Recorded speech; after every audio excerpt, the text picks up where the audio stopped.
السلام عليكم ورحمة الله. الحمد لله رب العالمين والصلاة والسلام على سيدنا محمد أشرف المرسلين.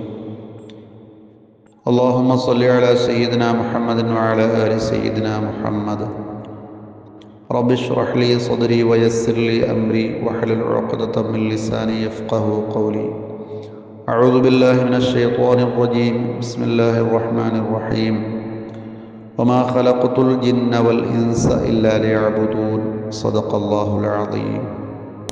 ഖത്മുൽ ഖുർആൻ ഗ്രൂപ്പിലെ ബഹുമാന്യ ഉസ്താദുമാർ, പ്രിയപ്പെട്ട സഹോദരങ്ങളെ,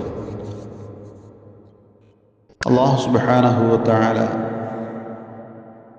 നമ്മിൽ നിന്നും വിശുദ്ധമായ ഖുർആൻ പാരായണം സ്വീകരിക്കുമാറാകട്ടെ. നമ്മിൽ നിന്ന് വിട പറഞ്ഞു പോയ നമ്മുടെ പ്രിയപ്പെട്ടവർ, നമ്മുടെ മാതാപിതാക്കൾ, വേണ്ടപ്പെട്ടവർ, അവരുടെ ഖബറുകളിലേക്ക് അല്ലാഹു എത്തിച്ചു കൊടുക്കുമാറാകട്ടെ. നമ്മിൽ നിന്ന് വന്നുപോയ എല്ലാ പിഴവുകളും അവൻ വിട്ടുപുറത്ത് മാപ്പാക്കി നൽകി അനുഗ്രഹിക്കുമാറാകട്ടെ. ആമീൻ യാ റബ്ബൽ ആലമീൻ.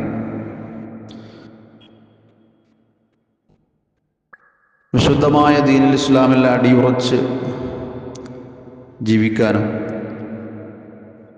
സുന്നത്ത് ജമാഅത്തിനെ മുറുകെ പിടിക്കാനും ഹബീബായ തങ്ങൾ സല്ലല്ലാഹു അലൈഹി വസല്ലമയുടെ പാത പിൻപറ്റി ജീവിക്കുവാനും നാഥൻ തൗഫീഖ് നൽകി അനുഗ്രഹിക്കുമാറാകട്ടെ. ആമീൻ യാ റബ്ബൽ ആലമീൻ. പ്രിയപ്പെട്ട സഹോദരങ്ങളെ, അല്ലാഹു സുബ്ഹാനഹു വ തആലയുടെ സൃഷ്ടികളാണ് മനുഷ്യരായ നാം ഏവരും. അതുപോലെ അള്ളാഹുവിൻ്റെ സൃഷ്ടികളാണ് മലക്കുകൾ. അതുപോലെ അള്ളാഹുവിൻ്റെ സൃഷ്ടികളാണ് മൃഗങ്ങളും പറവകളും. ഈ മൂന്ന് വിഭാഗത്തെയും അള്ളാഹു വ്യത്യസ്തമായ രീതിയിലാണ് സൃഷ്ടിച്ചിരിക്കുന്നത്. അഥവാ മൂന്ന് വിഭാഗത്തിനും വ്യത്യസ്തമായ ശൈലികളും രീതികളുമാണ് അള്ളാഹു നിശ്ചയിച്ചിട്ടുള്ളത്. മലക്കുകളെ സംബന്ധിച്ചിടത്തോളം അള്ളാഹുവിൻ്റെ കൽപ്പനകൾ പൂർണ്ണമായും ശിരസ വഹിക്കുക, അള്ളാഹുവിന് എതിര് പ്രവർത്തിക്കാൻ കഴിയുന്നതല്ല, അള്ളാഹുവിന് വേണ്ടി ഇബാദത്ത് ചെയ്തുകൊണ്ടേയിരിക്കുക, അള്ളാഹുവിൻ്റെ കൽപ്പനകൾ പൂർണ്ണമായും അനുസരിക്കുക എന്ന് മാത്രമാണ്. അഖലുണ്ട്, പക്ഷേ വികാര ഇല്ല. സ്വയം ഇഷ്ടം പ്രവർത്തിക്കാൻ കഴിയുന്നതല്ല. ലാ യഅസൂനല്ലാഹ മാ അമറഹും വയഫഅലൂന മാ യുഅ്മറൂൻ.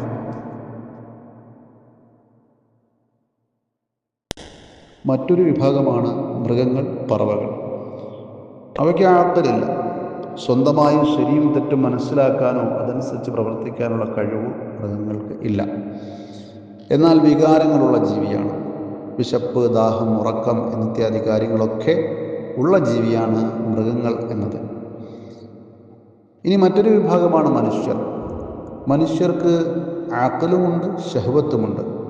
സ്വയം ശരിയും തെറ്റും മനസ്സിലാക്കാനും അതനുസരിച്ച് പ്രവർത്തിക്കാനും, അതുപോലെ വിശപ്പ്, ദാഹം, ഉറക്കം എന്ന് തുടങ്ങിയതായ എല്ലാ വികാരങ്ങളും ഉള്ളതായ ജീവിയാണ് മനുഷ്യർ എന്നത്. നേരത്തെ നമ്മൾ മലക്കുകളുടെ വിഷയം പറഞ്ഞു. മലക്കുകളെ സംബന്ധിച്ചിടത്തോളം അള്ളാഹുവിൻ്റെ കൽപ്പനകൾ പൂർണ്ണമായും അനുസരിക്കുക മാത്രമാണ് നിർവാഹമുള്ളത്. തെറ്റ് ചെയ്യാനുള്ളതായ കഴിവ് അള്ളാഹു അവർക്ക് കൊടുത്തിട്ടില്ല. അവർക്ക് അള്ളാഹുവിനെ അനുസരിക്കുക മാത്രം. എന്നാൽ മനുഷ്യനെ അങ്ങനെയല്ല അള്ളാഹു സൃഷ്ടിച്ചിരിക്കുന്നത്. ഖിയാറത്തോടു കൂടിയാണ്. അവർക്ക് ഇഷ്ടം പ്രവർത്തിക്കാനും ശരി തിരഞ്ഞെടുക്കാനും ശരി ചെയ്യാനുള്ള കഴിവുമുണ്ട്. ഇനി തെറ്റ് തിരഞ്ഞെടുക്കാനും തെറ്റ് ചെയ്യാനുമുള്ള കഴിവുമുണ്ട്. എല്ലാറ്റിനും കഴിവ് കൊടുത്തുകൊണ്ടാണ് അള്ളാഹു സുബ്ഹാനഹു വ തആല മനുഷ്യരെ സൃഷ്ടിച്ചിട്ടുള്ളത്. അതുപ്രകാരം നമുക്ക് മനസ്സിലാക്കാം. ശുദ്ധമായ ഖുർആൻ ഓർമ്മപ്പെടുത്തിയതുപോലെ വമാ ഖലഖ്തുൽ ജിന്ന വൽ ഇൻസ ഇല്ലാ ലിയഅ്ബുദൂൻ. മനുഷ്യവർഗത്തെയും ജിന്നുവർഗത്തെയും എനിക്ക് ഇബാദത്ത് ചെയ്യാൻ വേണ്ടിയിട്ടല്ലാതെ ഞാൻ പടച്ചിട്ടില്ല. അള്ളാഹുവിന് ഇബാദത്ത് ചെയ്യാൻ വേണ്ടിയിട്ടാണ് മനുഷ്യരെ അള്ളാഹു സൃഷ്ടിച്ചിട്ടുള്ളത്. എന്നാൽ മനുഷ്യൻ അവൻ ആഗ്രഹിക്കുന്നതായ കാര്യങ്ങൾ, ഉദാഹരണം ഒരു വാഹനം വാങ്ങുക, അല്ലെങ്കിൽ ഒരു ഭവനം നിർമ്മിക്കുക എന്നിത്യാദി കാര്യങ്ങളിൽ മുഴുകിക്കൊണ്ടേയിരിക്കുകയാണ്. സമ്പത്തുണ്ടാക്കുക, ശരിക്കും സമ്പത്തുണ്ടാക്കുക, വാഹനം വാങ്ങുക, കെട്ടിടങ്ങൾ നിർമ്മിക്കുക എന്നുള്ളത് ജീവിതത്തിൻ്റെ ലക്ഷ്യമല്ല, അത് ജീവിതത്തിൻ്റെ ആവശ്യമാണ്. അവൻ്റെ ലക്ഷ്യമെന്താണ്? അത് അള്ളയാണ്. മനുഷ്യൻ്റെ ലക്ഷ്യം അള്ളാഹുവാണ്. ലക്ഷ്യം എന്ന് പറയുന്നത് ഭവന നിർമ്മാണമല്ല. ജീവിതത്തിൻ്റെ വലിയ ഒരു ഭാഗം മനുഷ്യൻ ചെലവാക്കിക്കൊണ്ടിരിക്കുന്നു ഭവന നിർമ്മാണത്തിന് വേണ്ടി, അതല്ലെങ്കിൽ വാഹനം വാങ്ങുന്നതിന് വേണ്ടി, അതല്ലെങ്കിൽ ജീവിതത്തിൻ്റെ മറ്റ് നേട്ടങ്ങളിലേക്ക്, ഭൗതികമായ നേട്ടങ്ങളിലേക്ക് വേണ്ടി അവൻ്റെ ജീവിതത്തിൻ്റെ വലിയ ഒരു സമ്പാദ്യവും പരിശ്രമവും എല്ലാം അതിനുവേണ്ടി നീക്കിവെച്ചുകൊണ്ടേയിരിക്കുന്നു. മനുഷ്യൻ്റെ യഥാർത്ഥമായ ലക്ഷ്യം എന്ന് പറയുന്നത് പടച്ച റബ്ബിനെ ഇബാദത്ത് ചെയ്യലാണ്. അള്ളാഹുവിന് തൃപ്തിപ്പെടുന്നതായ കർമ്മങ്ങളിൽ ഏർപ്പെടുക എന്നുള്ളതാണ് മനുഷ്യൻ്റെ ലക്ഷ്യം. അതുകൊണ്ട് ലക്ഷ്യം മറന്നു പോകാതിരിക്കുക. തീർച്ചയായിട്ടും മനുഷ്യന് കുറേ ആവശ്യങ്ങളുണ്ട്. അവൻ ജോലി അല്ലെങ്കിൽ ബിസിനസ് ചെയ്യുക, അവനൊരു വീട് നിർമ്മിക്കുക, ഒരു വാഹനം വാങ്ങുക എന്ന് തുടങ്ങിയുള്ളതായ കുറേ ആവശ്യങ്ങളുണ്ട്. അതുപോലെ മക്കളും കുടുംബവുമൊത്ത് യാത്രകൾ പോവുക, ഇതൊക്കെ മനുഷ്യൻ്റെതായ ആവശ്യങ്ങളാണ്, ഒന്നും ലക്ഷ്യമല്ല. പക്ഷേ മനുഷ്യൻ ജീവിക്കുന്നത് മുഴുവൻ ഇതിനു വേണ്ടി മാത്രമായി പോകുന്ന ഒരവസ്ഥയുണ്ട്. എൻ്റെ ജീവിത ലക്ഷ്യം എൻ്റെ കുടുംബത്തിൻ്റെ സന്തോഷമാണ് എന്ന് പറയാറുണ്ട്. തീർച്ചയായിട്ടും അതൊക്കെ വേണം. കുടുംബത്തിന് സന്തോഷം കൊടുക്കണം. അതുപോലെ തന്നെ വീട് നിർമ്മാണത്തിൽ ശ്രദ്ധിക്കണം, വാഹനം വാങ്ങണം. ഇതൊക്കെ ജീവിതത്തിൻ്റെ ആവശ്യങ്ങളാണ്, ഒരിക്കലും ലക്ഷ്യമായിട്ട് നമ്മൾ പരിഗണിക്കരുത്. ജീവിതത്തിൽ വളരെ അത്യാവശ്യമുള്ള കാര്യങ്ങൾ തന്നെയാണ്. പക്ഷേ ലക്ഷ്യം റബ്ബിനെ തൃപ്തിപ്പെടുത്തലാണ്. നമ്മുടെ ഹൃദയം, നമ്മുടെ പ്രവർത്തനം, നമ്മുടെ എല്ലാ മേഖലകളും ഏത് പ്രവൃത്തി ചെയ്യുമ്പോഴും എൻ്റെ റബ്ബിന് തൃപ്തി ഉണ്ടോ ഇല്ലയോ എന്നുള്ള പരിശോധന നമുക്ക് എപ്പോഴും ഉണ്ടാകേണ്ടതുണ്ട്. ശുദ്ധമായ ഖുർആൻ വ്യക്തമാക്കിയിട്ടുണ്ട്, മനുഷ്യനെ അള്ളാഹു സൃഷ്ടിച്ചിരിക്കുന്നത് പരീക്ഷിക്കാൻ വേണ്ടിയിട്ടാണ്. അപ്പോൾ പരീക്ഷണം എന്ന് പറഞ്ഞാൽ എന്താണ്? മനുഷ്യന് അള്ളാഹു ഖിയാറത്ത് കൊടുക്കുകയും അഥവാ നന്മയും തിന്മയും വേർതിരിച്ചറിയാനും അതനുസരിച്ച് തിന്മ ഒഴിവാക്കാനും തിന്മ ചെയ്യാനും നന്മ ഒഴിവാക്കാനും നന്മ ചെയ്യാനുമുള്ള ഇഷ്ടം പ്രവർത്തിക്കാനുള്ള കഴിവ് അള്ളാഹു കൊടുത്തിട്ടുണ്ട്.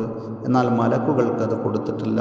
ഇതിൽ നിന്ന് നമുക്ക് കൃത്യമായി മനസ്സിലാക്കാം, മനുഷ്യനെ അള്ളാഹു പരീക്ഷിക്കാൻ വേണ്ടിയിട്ടാണ് ഈ ലോകത്തേക്ക് അയച്ചിട്ടുള്ളത്. എന്താണ് പരീക്ഷണം എന്ന് വെച്ചാൽ, നമ്മളൊക്കെ പരീക്ഷ അറ്റൻഡ് ചെയ്തിട്ടുള്ളവരാണ്.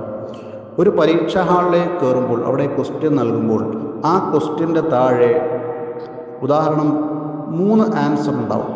അതിൽ 2 ആൻസർ എന്ന് പറയുന്നത് തെറ്റായിരിക്കും, ഒരെണ്ണം മാത്രമായിരിക്കും ശരിയുള്ളത്. അപ്പോൾ ഒരു പരീക്ഷ നടത്തുക എന്ന് പറഞ്ഞാൽ അങ്ങനെയാണല്ലോ.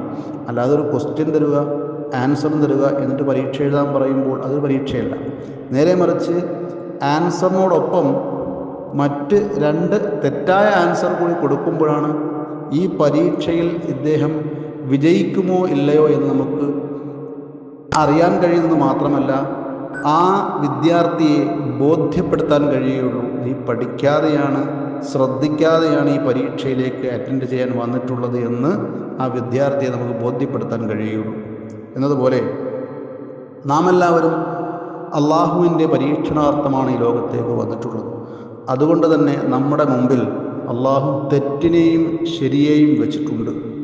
ഇനി ഇത് തിരഞ്ഞെടുക്കുകയും തിന്മ ഒഴിവാക്കിക്കൊണ്ട് നന്മകൾ തിരഞ്ഞെടുത്തുകൊണ്ട് പ്രവർത്തിക്കുക എന്നുള്ളത് നമ്മുടെ പരിശ്രമമാണ്, അത് നമ്മുടെ പരീക്ഷണമാണ് എന്ന് മനസ്സിലാക്കിയിട്ട് തിന്മകൾ നമ്മുടെ മുമ്പിൽ വരുന്നതായ ഹറാമായ പ്രവർത്തനങ്ങളെ ഒഴിവാക്കിയിട്ട് അള്ളാഹു നമുക്ക് നൽകിയതായ കഴിവുകൊണ്ട് നമ്മൾ നന്മകൾ തിരഞ്ഞെടുത്ത് മുന്നേറാൻ വേണ്ടി പരിശ്രമിക്കേണ്ടതുണ്ട്. കാരണം ചില ആളുകൾ ന്യായം പറയാറുണ്ട്, തിന്മകൾ മുഴുവൻ നമ്മുടെ മുമ്പിലുണ്ട്, അത് ചെയ്യാനുള്ള കഴിവുമുണ്ട്, അതുകൊണ്ട് അറിയാതെ ചെയ്തു പോകുന്നതാണ് എന്ന്.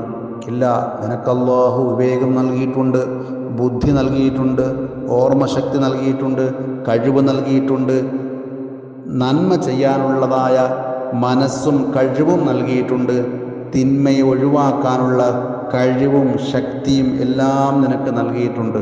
പടച്ച റബ്ബിനുള്ള ഇഷ്ടം കൊണ്ട്, റബ്ബിനെ സ്നേഹിച്ചുകൊണ്ട്, അള്ളാഹു തന്ന ആ കഴിവുകൊണ്ട് തിന്മകൾ, ഹറാമുകൾ, ജീവിതത്തിൽ കടന്നു വരുന്ന എല്ലാ ഹറാമുകളും, എല്ലാ മോശത്തരങ്ങളും മനഃപൂർവ്വമായി തുടച്ചു നീക്കിക്കൊണ്ട് അള്ളാഹു തൃപ്തിപ്പെട്ട, അള്ളാഹു നൽകിയതായ കഴിവുകൊണ്ട് അള്ളാഹു തൃപ്തിപ്പെട്ടതായ അമലുകൾ ചെയ്യാൻ വേണ്ടി നീ മുന്നേറേണ്ടതുണ്ട്.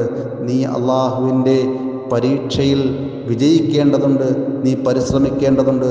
അള്ളാഹു സുബ്ഹാനഹു വ തആല കാര്യങ്ങൾ മനസ്സിലാക്കി പടച്ചവൻ്റെ തൃപ്തിക്കനുസരിച്ച് ജീവിക്കാൻ നമുക്കേവർക്കും അള്ളാഹു തൗഫീഖ് നൽകി അനുഗ്രഹിക്കുമാറാകട്ടെ.